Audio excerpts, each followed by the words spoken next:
Well, don't be complacent. That's the message from authorities as millions of people wait the arrival of Cyclone Alfred. It's multiple emergency warnings are in place this morning after tens of thousands of people were told to evacuate low-lying areas. Schools, supermarkets and airports are closed across the warning zone in southeast Queensland and northern New South Wales. Hospitals are open for emergencies only.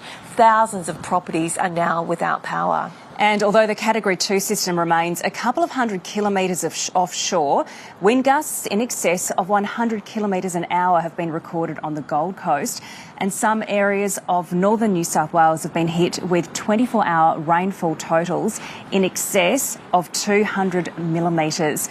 Bridget, the effects, while Cyclone Alfred is still quite a way offshore and is still moving slowly, the effects are already being felt. We know that in Queensland there are some 20,000 power outages. Most of those are on the Gold Coast. And the situation at the moment is that it's just becoming too dangerous for Energex crews to go out and restore that power. And that's what we've been told right throughout this situation, that as that storm gets closer, it's going to be too dangerous for authorities to go out and fix things.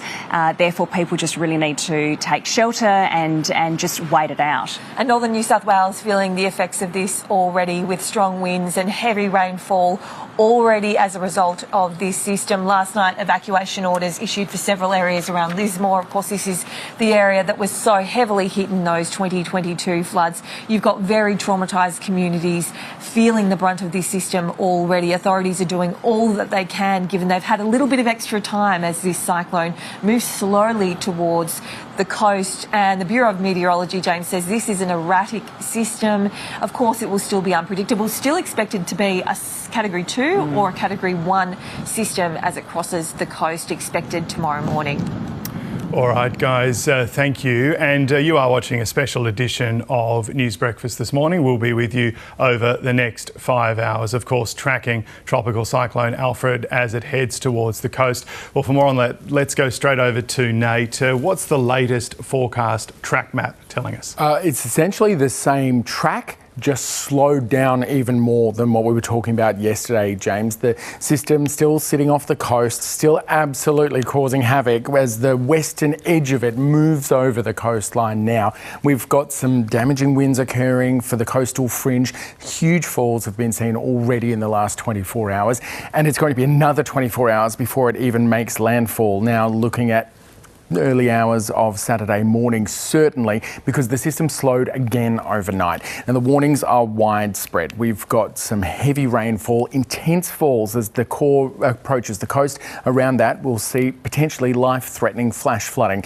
Also looking at some damaging winds, destructive around that core. Beyond that, also the seas continue to absolutely batter the coastline, with abnormally high tides expected over the next 24 hours and damaging waves causing coastal erosion.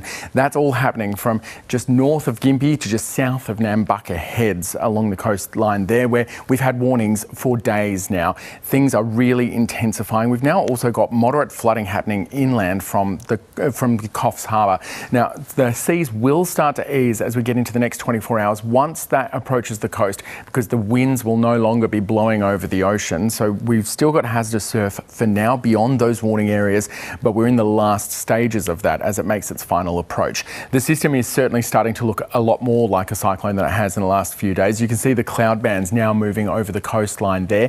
Heavy rainfall is developing this morning, even heavier than what we've seen so far, and will continue to intensify through the day today. As we get into the weekend, it's going to get even worse. For some parts of the east coast, we're expecting at least 2, perhaps 3 or 4 days of rain.